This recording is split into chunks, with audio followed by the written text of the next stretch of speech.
Okay, welcome back to the workshop. In this third and final installment of this kind of shortened director's cut of the build of this machine, stay tuned right to the end and I'll explain how you can download the CAD of this machine in the Fusion 360 format for free. Well, it served me well, but it was time to tear down Mk3 machine and make way for the Mk4 machine. There it is, not much left, just the linear supported rails. Now I did at one point think about keeping those on the next design, but I think somebody talked sense into me, and we went for the linear rails instead, which are a lot stiffer. Make way for Mk4. So as you can see there, the bed is reused and everything else is built up from there. So these extrusions were a little bit too long, about 1 millimeter too long I think, so I couldn't get the end plates on, so I just needed to trim a little bit off there. This is one of my saws. This is a Rage Pro, I think Rage Pro 2. It's got a carbide blade on it for cutting aluminium, steel and things like that. So yeah, now that looks good. And I made this little fixture so I could get the holes drilled accurately in here, because I needed to drill the holes all the way through so I could put some bolts through, and then they would go into tapped ends in the cross members of the base. So just drilling out the holes there, and then I wanted to countersink them just so that the bolt heads would be flush or under flush. So now I thought, well, if I'm going to do it, I'm going to do it now to make the table or the base a lot stiffer. So those bolts go all the way through and hold the sides onto the base of the bed there. Right, now it's time to start building it up and building up the side pieces. So there's a couple of styles of gantry, or styles of machine, sorry. You can have the gantry directly on the bed like you saw on my Mk3 machine, and then you end up with these raised sides, and you know that will make a perfectly good router for a lot of projects. Good for wood, a little bit of aluminium from here and there as well, perfectly fine. If you want a little bit more stiffness, then it's a good idea to raise those rails on the side, and then you can make the bed and these riser pieces very stiff. Here I'm using aluminium extrusion because it's what I had. This is pretty thick walled stuff, but by all means, if you've got a welder, then make it out of steel. And then I made these little inserts in here, so these have got threads in them, so you'll see these a little bit later. In fact, you'll see them here. So these very long bolts clearance all the way through those uprights, and then they're just long enough to go into those threaded inserts that sit into the rail or the profile at the bottom, so it kind of really clamps the whole thing together. So again, I use what I had, so for the base is all aluminium, and then some of the top part of the structure there are all steel, getting the top rail on this side. Same idea, we've got the clearance holes in those uprights, goes all the way into those little threaded pieces, the inserts you saw earlier. Now we need to tie it all together. Well, it's optional really, adds more stiffness. You can add cross beams at one end, neither end, or both ends.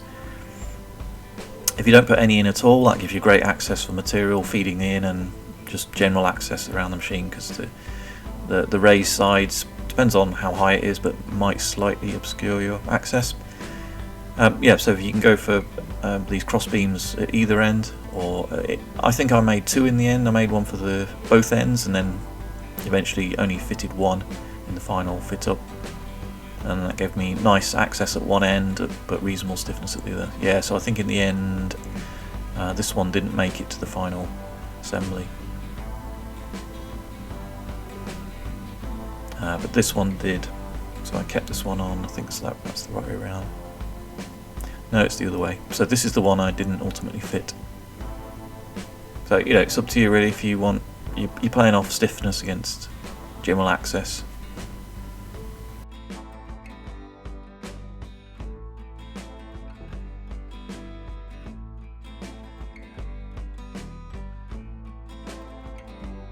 So that other end you just saw me put on, that was the slave end. This is the driven end, so ultimately this will be where the stepper motors go. They'll go into that large section in the middle there. This is a kind of multi-way bracket, so it also, not only does it connect that end plate to the box section there, but it's got another little threaded hole, I think M12, where the proximity sensor goes in, so that when the gantry comes along it can detect it's got to the end and stop that movement. It also ties the end together quite nicely. And then here's the actual plate that holds the stepper motor. Now you'll notice that it's slotted, it's slotted all the way across, so it can go side to side. And then the stepper motor itself is slotted so it can go up and down. So here's the cable trays. These are sort of an industrial type of cable run. So one side was fine. The one side nearest the wall, I needed to chop them down because I didn't have enough space. Otherwise it was going to overhang the table. It would push the whole machine off and it would hang off the table. Luckily I only needed like the power cable for the spindle to go into this one, so it didn't need to be particularly wide. Okay, now we come to one of the most talked about sections I think of the whole build. This is the epoxy leveling. So I've skipped the part where I had my first attempt at leveling it. There were lots of issues with it. Well, I'm going to show you the issues with attempt number 1. Lots of bubbles. When I was mixing it, I introduced a lot of air. You can see them all the way down there, but that's no good at all. I tried to get rid of them, but that was no good. Had a couple of leaks as well, and the problem is where you have a leak, it tends to form a bit of a depression, and you can see that's a straight edge there, and it's kind of pulled the epoxy down, and obviously it's not flat. So nothing you can do really, other than pull it off and start again.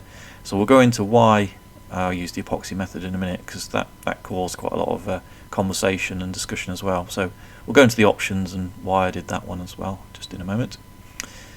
So in approach number 2, I decided, well, it probably made a little bit of sense to kind of have these walls around the edge to keep the chips in and things like that, and why not make them tall enough to help with part of the epoxy moat assembly and sort of seal it all in, stop some of the leaks. So this panel work was drilled and tapped all the way around on 3 sides. So we're just screwing it in. You might notice they're security screws. It's just what I had at the time, and I've never gone back to change them.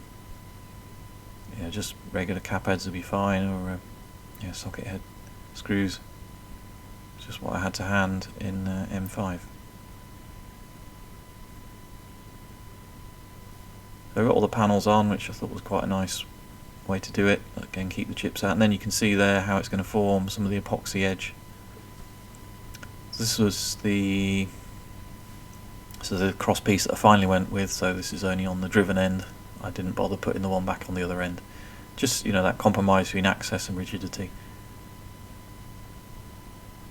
So started again, made all these channels. So the idea here is, so this wooden piece here, this provides a channel that goes across from one side to the other, because it's important that the epoxy can flow from one side to the other to find that natural level. Here's a kind of self-adhesive foam, just to make sure we didn't get any leaks at the corners where they go on, and then a little bit of silicone sealant on there, again just to try and stop the leaks, because if it leaks, as you can see, it does not work out. Also in there is a little black L shape that I just siliconed on, that formed the other part of the moat.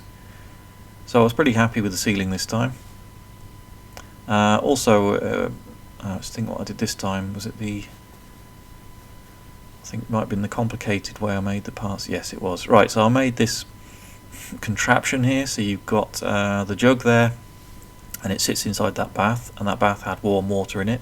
And then that black tap you can see at the bottom, that's to let that epoxy out. And the idea is, if you drain it out the bottom, then the bubbles tend to float to the top, so you're less likely to get bubbles in there. Again, mixing it very slowly, and then pouring some warm water in there just to keep it as fluid as possible, so it would pour nicely in final level. I don't know if you really need to do this or not, but I did this time round. In fact, the second time round I didn't do this, and it was also fine, so arguably a bit overcomplicated.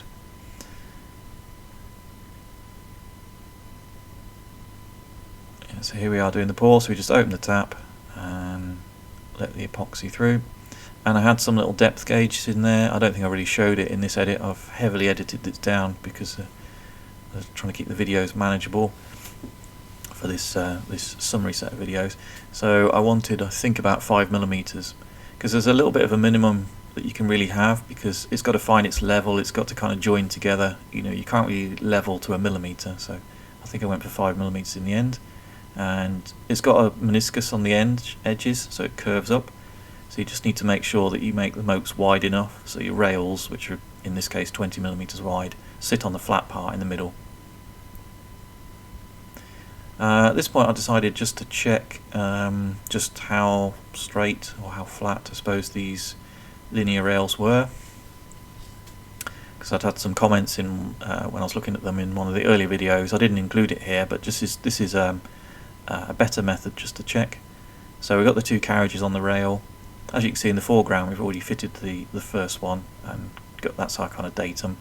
So this is the second rail, and I thought before I fit it I'll just have a check. So it's turned upside down, I've got the carriage held in the vise there, and then we're just going to move the underside, which is the surface it sits on, under that DTI, and yes, it barely moved. I think it moved a little bit, just based on the fact you get a little bit of drag. Yeah, less than 0.01. Is that half a thou? I think so. Anyway, not a lot. So pretty happy with that. I mean, it's a DIY machine. This is perfectly good enough.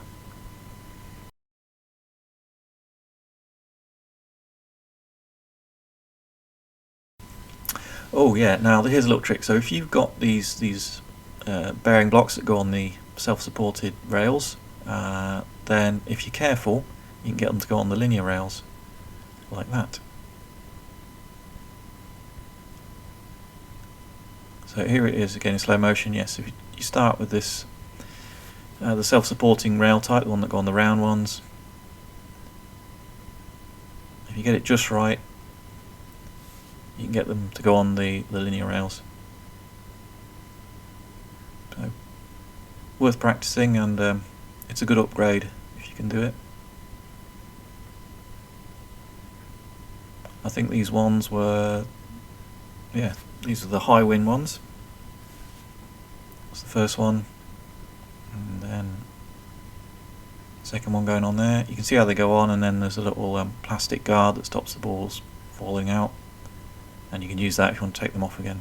It's all now about alignment. So we've done the epoxy leveling. That was to get the alignment so they're on the same plane and they're as flat as they can be. Now we've got the rails on there, so we know they're flat and in the same plane horizontally. Now we need to make sure that laterally they're running in the same plane. And I think on this run through, when I've just dropped them on, they're out. Let's see. Yes.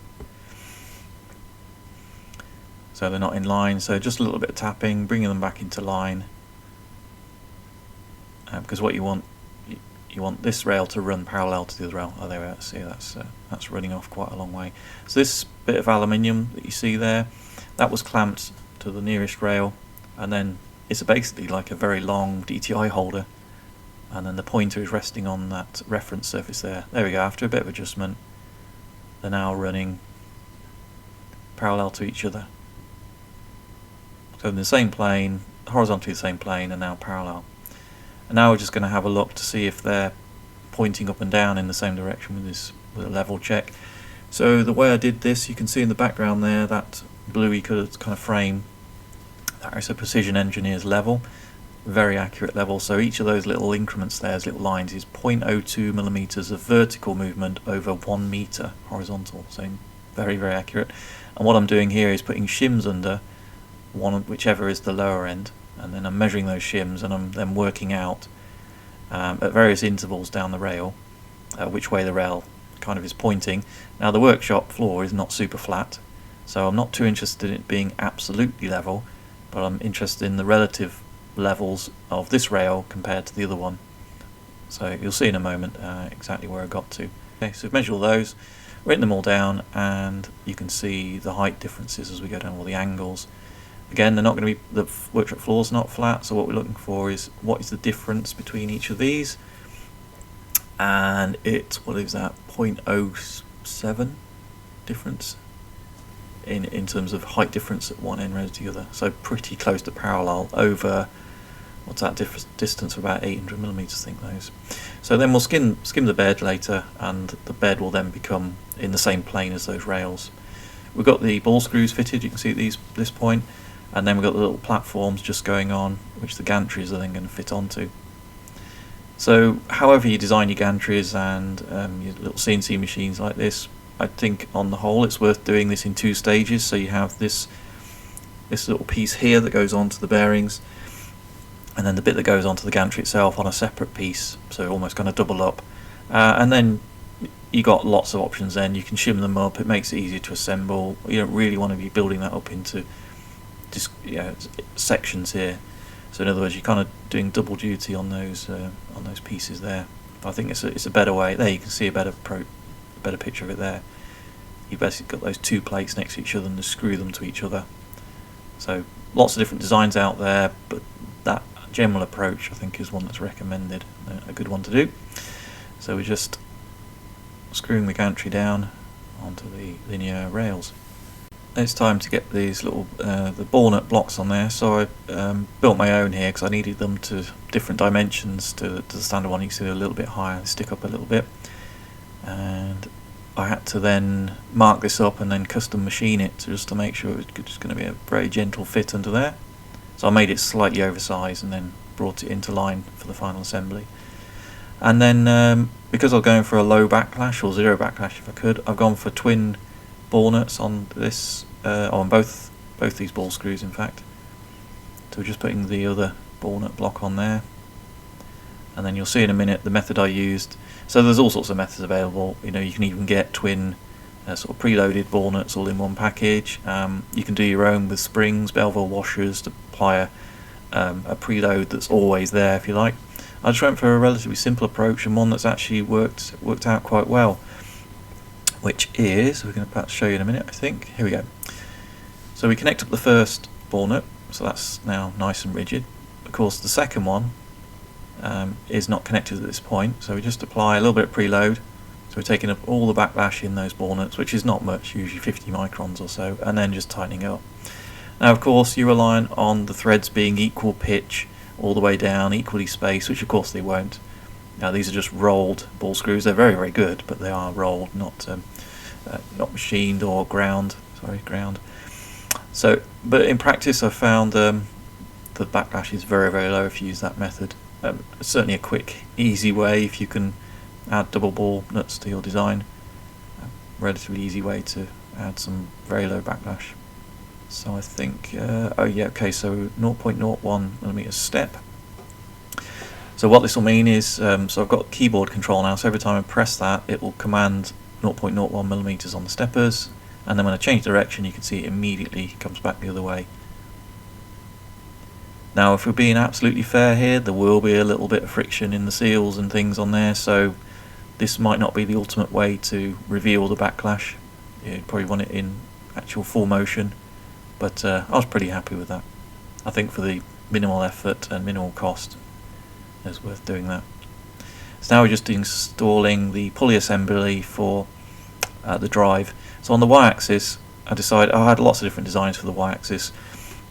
I had some where I had two stepper motors, one that drove each of the ball screws on there, but in the end I've gone for this single central one via a belt. So there we are, first movement on the gantry under stepper motor control, and I was pretty happy at this point. You might also see those spinning discs on the end of the long ball screws there. They were preloaded with springs. That was a waste of time really to try and preload those ball screws. The ball screw is not perfectly straight, so those little fluctuations meant that those bolts continually came undone and it was a waste of time. So in the machine that I've got running now I didn't bother. The long ball screws just sit in those bearings. They're not preloaded, not pre-tensioned, and I found it's been fine. You can see there, next up we need to put the rails on the top of the gantry there, and to do that, you guessed it, more epoxy. Now this was technically my third go at doing the epoxy because I had two goes on the bed, so this is my third attempt. So made a reasonably neat job of the kind of moat system. I just went for a connection to the middle. I can't remember if I put one or two across the middle. Looks like it might be one there, and then they're connected at the end, and that allows the epoxy to level. Okay, now we're ready to mix the epoxy again. This time I used a much simpler 2 jugs method that someone had described to me, which I quite like the idea of. So again, plenty of plastic material down because this stuff's not very nice. Mix it up in the usual way. This is the pump dispenser system that West used, so just read the instructions. It tells you how many pumps you need of the resin and the hardener. This is the 206, so it's a very long set. So it takes a long time, which is great because then it's maximum chance to self-level. So with this method, you mix up, what did I do, 500 milliliters? Anyway, the amount you see in there in that container was what I needed. Mix that up in the first container, and then you have the second one with a 4mm hole towards the bottom, and you gently pour it from one to the other. And I guess what happens is when you're pouring it and you have that stream of the epoxy running from one to the other, it gives a lot of surface area for the bubbles to kind of pop and disappear. It certainly did cut down on the bubbles quite a lot, just pouring it gently from one to the other. So that's the first way, but of course you still get some bubbles in there. Now, as a lot of commenters said at the time, you can of course put this in a vacuum chamber, and by all means, if you've got that and you want to spend, I don't know, it was £150–200 I think on all the kit, then go for it. I didn't think for a one-off it was worth it. So I've got the little hole at the bottom, and the idea is that the bubbles are mainly towards the top, and as long as you don't let all of it drain in, so you mix a little bit more. I think this method is quite a sort of a cheap approach to doing it. So fingers crossed that it doesn't spray out too quickly. There we go. So pull the tape off, and now it's pouring out that hole at the bottom, and it was pouring out really nicely, no bubbles in it, nice and clear. It's just a matter of following it all the way around, and again 5mm depth I think is what I went for. Now, this is not the only method that you can use to get the surfaces level. If you've got a milling machine that's big enough, by all means go and skim it. If you've got someone with a surface grinder, get them to grind it. Find another way to do it. But you know, ultimately your rails have got to sit on something that's reasonably flat, level, in lots of planes, so you've got to find a way to do that. Of course you can shim it, that's another option. Just spend your time shimming it and then using the precision level. This is quite nice as a DIY approach if you don't have any of those bits of equipment available. Of course, epoxy, it's got a lower Young's modulus than steel aluminium, well, an awful lot lower, which in practice means it's nowhere near as stiff. But the rail that sits on it, it sits over a very large area, so you're spreading all that force out, so you're lowering the pressure. So you're lowering the effect of that just by spreading that rail out. And in practice, I found this works pretty well. But if you've got access to a grinder, milling machine, or you're okay to shim it and you've got some way of measuring that, then by all means do that. You need some way of getting your rails onto a reasonably level surface, something that you're happy with. So here we are, just taking it all out again, and then dismantling it, taking all the framework off. It's done its job. Bit of a clean up. I think I even sprayed it just to make it look a bit nicer. Sanded some of the I'm not sanding the box section, this is sanding just the edge of the epoxy, just get rid of the meniscus. And there we are, there's our two surfaces. Now, because we've done that with it all in situ, again they should be on the same plane as the ones on the bed. Obviously you need everything to be in the same plane, and because we had the moat between those two, they'll be on the same plane as each other, and everything should be reasonably level. So then it was a matter of just sliding it backwards and forwards, and then just tapping it in as we go, until we get ultimately, hopefully, zero movement on the needle. There we go. So now we know the two rails are parallel.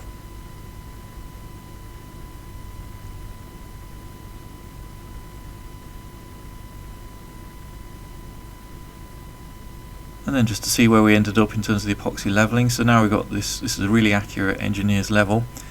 So we've got it at one end there, and then as we slide it down you can see that bubble moving ever so slightly. So each of those, I think each of those divisions was 0.02 millimeters per meter.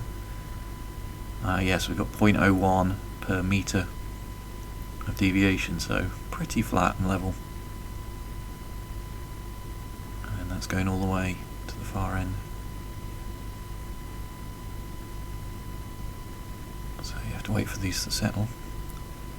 0.06 over a meter. So pretty pleased with that. So the self-leveling epoxy, you know, it does work pretty well. So now we've got the Y unit on there, the Y and Z unit mounted on there, and you can see I haven't quite got the motor installed and things like that yet. It's starting to look pretty good. And then we've got the by this point we've got the second ball screw installed as well, so you can see the two Z axis. Then it was a matter of adjusting the Y ball screws so we get those dialed in so they run nice and true. So I just loosened up some of the bolts there until that felt like it was going to run pretty true. And here's the motor that drives that axis. So it's a single motor on this one, and then you'll see in a moment it goes around a series of pulleys, and then there are the two belt tensioners you can just see in the picture there, and then that single motor drives the two ball screws. I was a little bit worried about doing that, but you know, it starts to take up a lot of space to try and get two on there, and in the end, yeah, it's well, I've been running it for quite a few years and it's worked fine.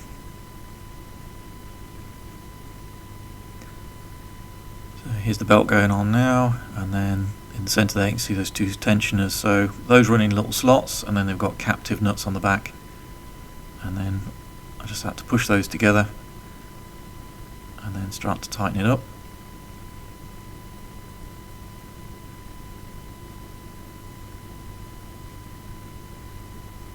And I just kept adjusting it until I felt the belt was about the right tension. Yes, my rule of thumb is give it one twist on a belts and things like that. So there we go. So now what we're trying to do is load up the ball screws against each other, because obviously we've got ball screws on the left side and on the right. So one of them is tight, and then I've loosened the pulley on the other side, and I'm basically kind of winding that ball screw so they're kind of opposed to each other, and then putting this preload on, just so that then when you go one way, you're always going against the ball screw on one side. When you come back the other side, or come back the other way, the other direction, you're already loaded up against the other ball screw, so basically taking out the preload between those.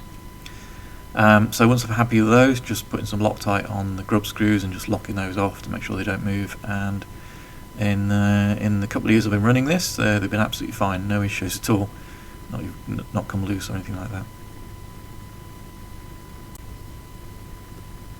So now I give it our first test run, and I was really pleased. As you can see, that's moving quite nicely backwards and forwards. Just going nice and gentle at first, just in case there are any odd noises or we didn't feel happy. Then we start to speed up a little bit. Yeah, it felt really good to get to this point.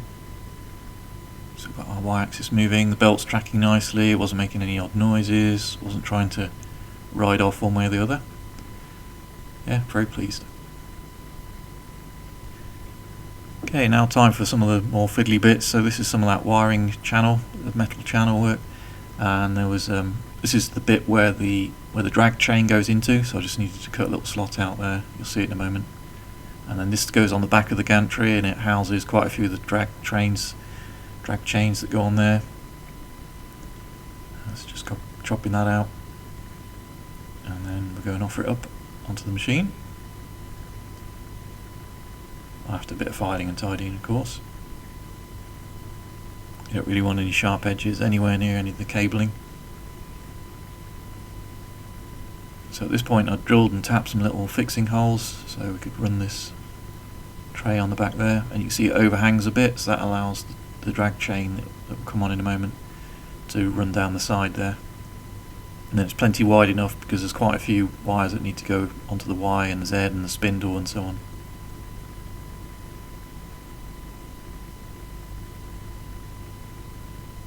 So this is purpose made for this. You can see there's lots of slots in it, so you can cable tie cables and all sorts. It's kind of an industrial use, but pretty readily available. Okay, it's that tightened up.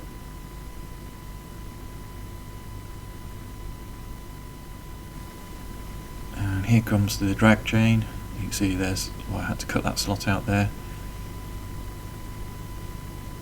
Now you can get special end fixings for these that terminate it, you know, and rather than what I had to do here, I think I just ended up drilling 2 holes through and then just nut and bolting it in place, which I've been running it for a while now, and it's been absolutely fine. Now this type of the drag chain has got it's got like a split in the back, so you can feed the cables through afterwards, so you don't need to feed them through the actual slot itself. And there we go, starting to come together now. Then we'll move on to fitting. So on this one we've got 2 stepper motors on the Z-axis, on the left and right, and then they drive the twin ball screws for the Z up and down.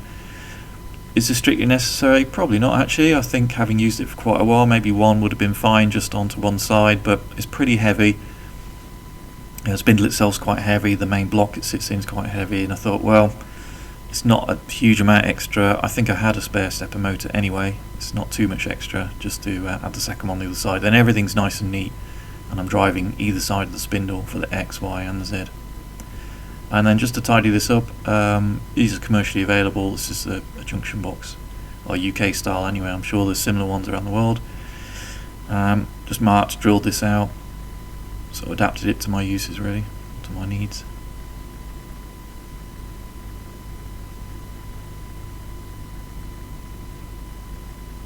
I've got a few holes here just to let the cables and sort of fixings go in. And then the drag chain went in one end, so I ended up drilling and making a square hole at one end, which took a bit of time, but we got there. And here it is going on.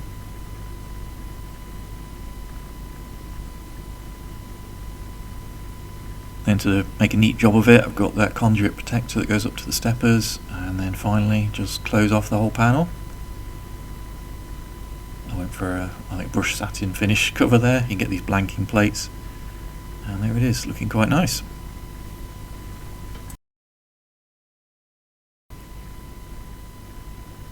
Okay, now for the fun part, now to bring it to life and just check all the axes move. So just switch on, reset, and then we should be able to get the motors moving. So there's our y-axis moving nicely. Well, we knew that moved before, but now we can just check all the drag chains are going to move nicely and nothing's going to get caught, not going to break anything or get snagged. And there's the z-axis. Both motors are moving, so I've got them synchronized. And that moves that's the spindle housing. There's no spindle in there at the moment. At the bottom there you can see the spindle clamp. There's one of those, there's another one a bit higher up. And you can see two of the rails, so it runs on 4 rails in total. So it's box-in-box construction, then 2 rails at the front, 2 at the back. And then the whole gantry moves. Again, that's got twin ball screws, 1 down each side. Now the furthest one from the camera there, it's always been a little bit bent, and after quite a few years of running it now, it's starting to get a bit noisy. I think it's started to wear the ball nut, so I don't know what I'll do there. I might send it away and get it straightened, but then it's downtime on the machine, and it's nice to have the machine always to hand, and downtime in my experience for straightening the ball screws could take a week or 2. Anyway, there we are, very pleased, all moving nicely. Okay, now I need to fit all the sensors, so I went for proximity sensors on this. You know, you can use micro switches, i.e. basic ones, or there's some more expensive industrial type, quite a few different options there. Now I couldn't get it so that I could get my proximity sensor to ride on each of the axes and then do dual function, you know, do home and do limits at each end. I just couldn't come up with something I was happy with, so I basically ended up with quite a few of those. But if you can come up with a design where you can make it so you can use one sensor that travels along and then does your homes or your limits at either end, then that reduces your wiring count, you know, and less things to go wrong. The other option is, see, I've got these so they work face on. You can get them, if you can arrange it so that they can move past at 90 degrees, then should it go past that travel, it's not going to smash into them. Again, I couldn't come up with an arrangement that I was happy with, but that's another way to do it, and possibly a little bit safer overall. So that was we saw the Y limit, and it was the X limit for that, and the X home. Now there are 2 X homes because we've got a dual ball screw on this, so we can do squaring the gantry when we home it. So there's the near side, and then we've got one on the far side there as a slave, or on the A axis. Means we need to have a little bit of setting up when we do the actual homing. It needs to know we're going to do that. So for the y-axis I needed to make a little bracket just to stand it off and give it some clearance. And just feeding the wire through and then making the connection. Yep, so that worked fine.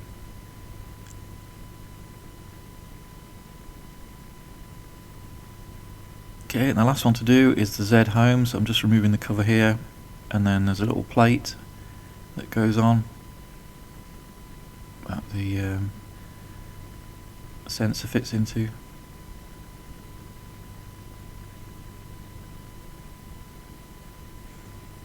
And then on the top of the Z axis there's a little target. It's a little steel turned part that I made just to give a nice firm home signal. And then there's the proximity sensor, and then just sorting the wiring out, keep that nice and neat. And then there's our Z home done. And it's time to test and make sure they work. So here we're just going to check to see if it goes back to 0 each time. So I just jogged a certain amount away and then told it to home, and then you you see I've got DTI set up there, so that one goes back to 0. Just trying it again, see how repeatable they are. I've heard some people not have great results with these proximity sensors, but I've been using them for years and obviously got lots on this machine and had no problem. I've been really pleased with them. Yes, that's the y-axis. So that comes back to 0 each time. Yeah, very pleased. And the last one, the z-axis. Now you'll see this proximity sensor is quite short. It's just one I had to hand. It's a different type. It was some kind of different internals, and ultimately I had a lot of problems with that. Didn't home very well, so I swapped it out for the longer one. I think it was more to do with on my board itself. It wants 5-volt inputs on the board, and I had to make a little adapter to make them work. And this little one I had kicking around in my drawer actually wasn't very good, so I went back to the long style and no problem at all.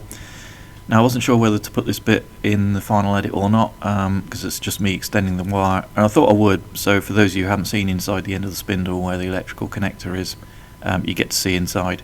So I've left this bit in the edit, but essentially it's because when I changed this spindle across from my old machine to this new one, the cable wasn't long enough and I wanted to run it through the cable chain or the drag chain. So the only thing to do was to desolder it and put a longer one on. Now at the time I had a lot of comments, and there's quite a lot of people who prefer not to do it like this, and they want to put a sort of industrial or a high spec kind of connector on there, and then you can plug something in and demount it. So when you want to take it out for cleaning, if you need to clean the water channels out, whatever, it's a little bit easier. In practice I've had it like this for a long time, and just leaving it connected, there's no real problem there. Oh, here I'm just desoldering the old connector. So to have it permanently soldered in, no problem at all. The reason I went that way is because many years ago, now I didn't have any strain relief and the cable was wobbling backwards and forwards.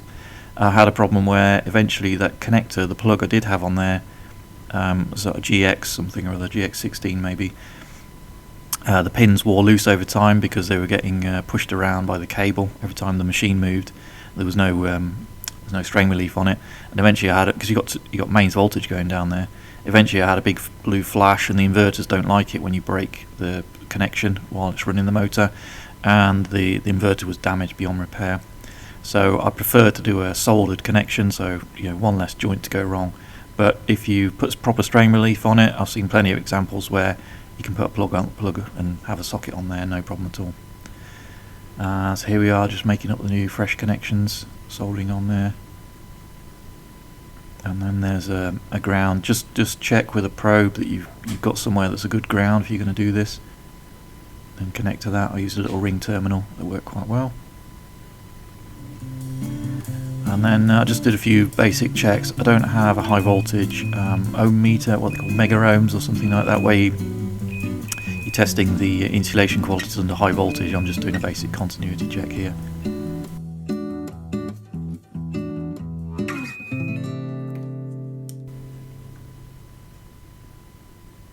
Okay, so next up I've just put the O-ring seals back in. These keep the water out because this is a water cooled spindle.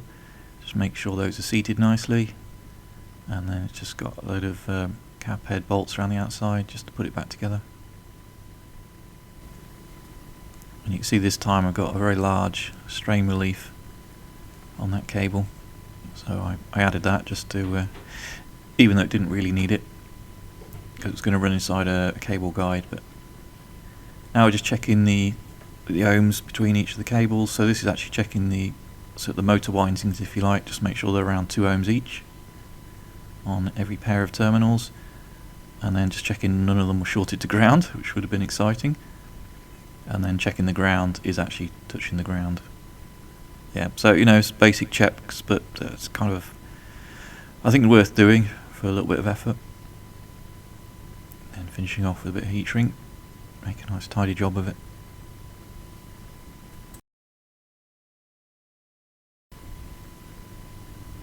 And then the last bit to do, I just put a bit of PTFE tape around those. Those are the little inlets and outlets, the barbs for the water cooling system. Just be really careful, they're very thin. If you over torque them, you can snap them off and then leave a snapped off bit inside the housing, which would be interesting to get out. There we go. So the next job was to do the connections at the other end, or do the terminations there. So we've got a few there. We've got the crimp-on terminals there, and then the spade terminals. Now these are open fork style. Now this is a DIY build, so I'm happy to do that. There are some parts of the world where that wouldn't be code. I'm pretty sure it's not code in the UK either. You'd have to have the complete circles. Again, it's just in case it can't really come loose if you've got the full circle, whereas a fork, I guess in theory, could slide out. But it's just me using it on my machine, and I'm very happy to do that. And it makes it a lot easier just to get them in there. So we've got our UVW for the motor, then we've got the screen for the cable, or the ground to the cable, and then one from the main body of the actual spindle itself. There we are, that's neatly terminated, ready to connect up.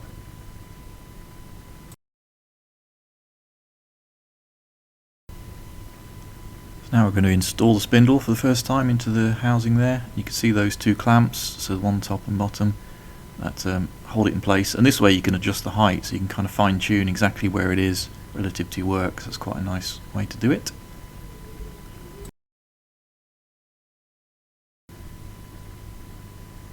And then once I've got that clamped in, it was time to tidy up some of the wiring, get all that done. So we're just feeding through the spindle motor cable now. So this is the extra long one, so I needed the extra length to run it all the way through all the cable chains and then back to the inverter. So there it is, almost back. And then I used this little junction box here just to give a neat entry into the machine. A couple of ways I could have done it, but that's how I did it on this one. Made it look nice. And then a little clip just to hold that in place eventually. There we go. Lock that in, and then we need to hook it up to the inverter. It has 3 cables, UVW, doesn't matter which way round you get them, the motor will just spin one way or the other, and if it runs the wrong direction, just swap any pair of those wires across. And then there were the 2 grounds that had to go to that star earth, that's the one just below the inverter, the yellow and green terminal locks. And that's the spindle wired in. And then it was time to test the spindle, so on my controller I've got a little potentiometer on the front there, and that wires into the inverter, so 12,000 RPM there. Keep going. This one goes up to 24,000. Full speed there.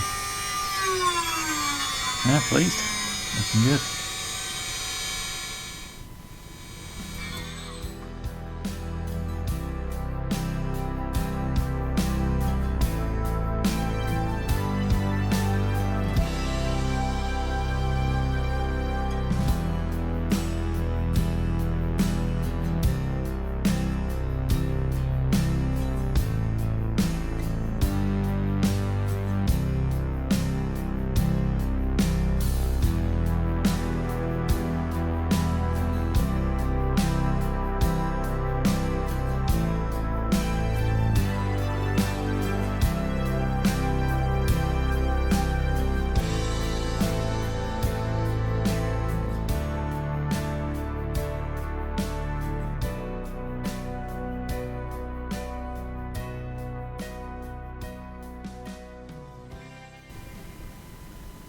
So at this point I was really pleased with the machine, as it had been a lot of work to get to this point. But as always, there's the last fiddly little jobs, and these seem to go on forever. So this is the little temperature sensor housing, so it senses the temperature of the water for the cooling system for the spindle, just make sure it's not getting too hot. And the little sensor in the line, in fact there's the sensor there, just feeding that all the way back through. And then there's the little display panel up front there. I think it was just off eBay, so pretty cheap, readily available. Just about managing to get it to go back together there. And then some of the other jobs we needed to get on with. We needed to skim the bed, because obviously now you need to make sure the bed is parallel to the machine. So I'd already done a rough pass, so this is just the finished pass. Just taking my time there, just getting the best finish I could. Because obviously all the parts, the vise, everything's going to be bolted down to that, and that needs to be in the same plane as the CNC machine. And then I used the machine itself to make the Perspex cover here. This is just a little belt guard on the y-axis. think it's about 10mm thick. Just bolts into these standoff posts. I mean, if you tried really hard, you could probably get your finger in the belt, but you do have to try pretty hard. And then I cut 2 smaller ones out there for the x-axis. Again, you could get your fingers in if you really wanted to, but it saves you kind of doing it accidentally.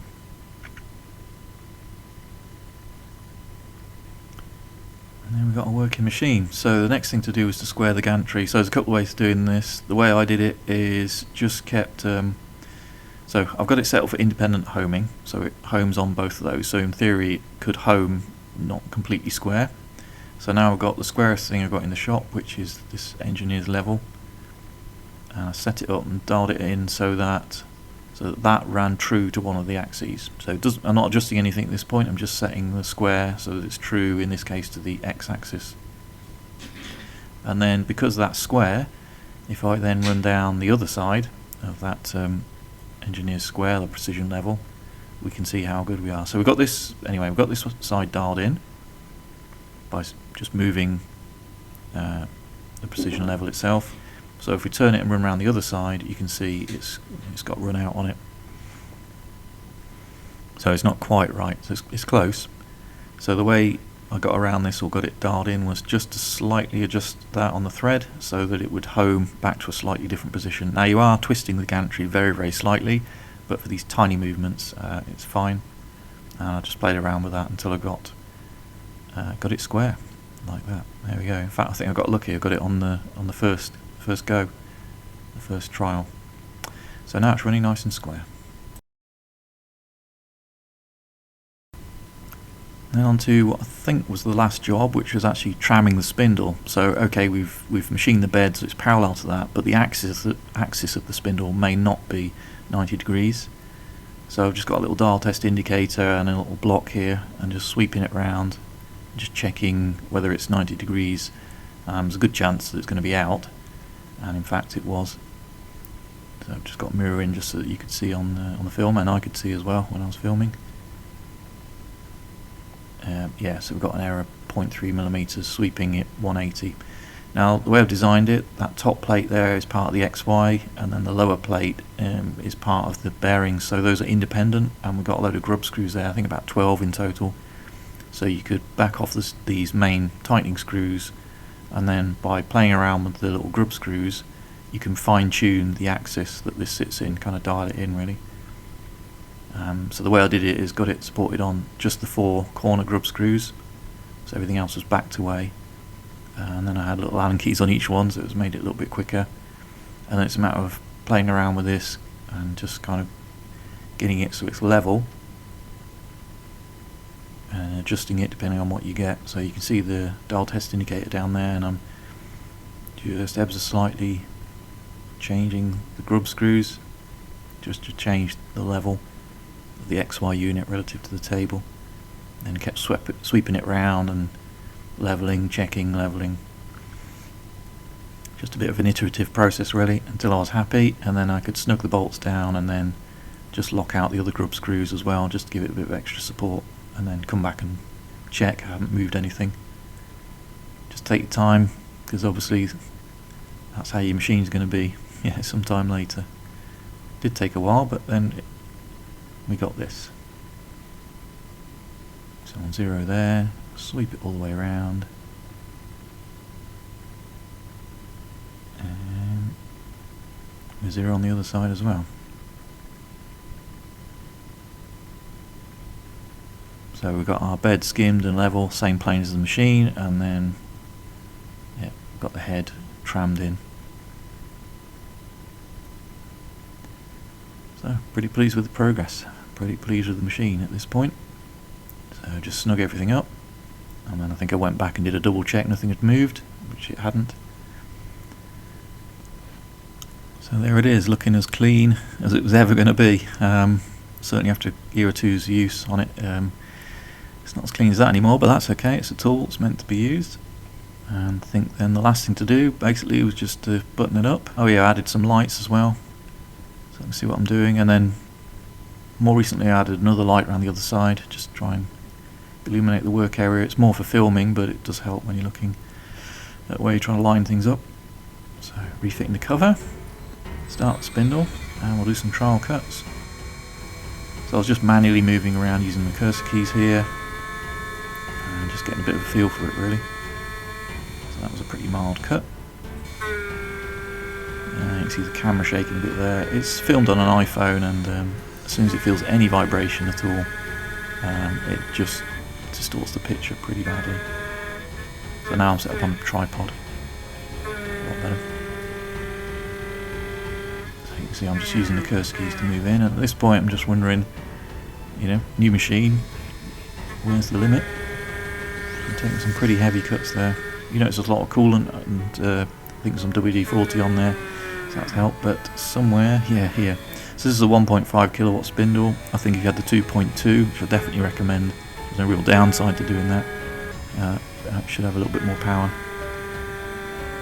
You know, it's only a routing spindle really. This is, yep, you can use it for machining aluminium, not a problem, but yeah, it's really a little bit on the limit when you really push it.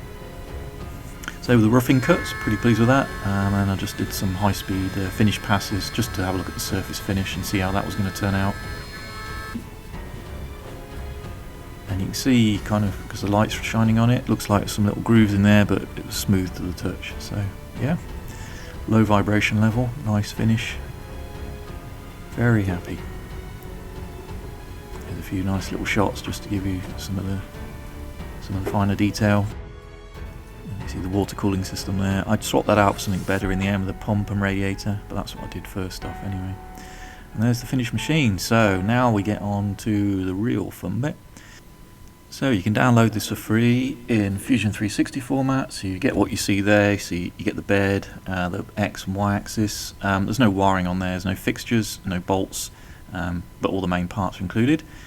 So I'll send a link out if you look down below in the description. That'll take you to the myCNC UK site. That'll take you a link to this post here, and then towards the bottom there's a link that takes you to where you can actually download the CAD file in that.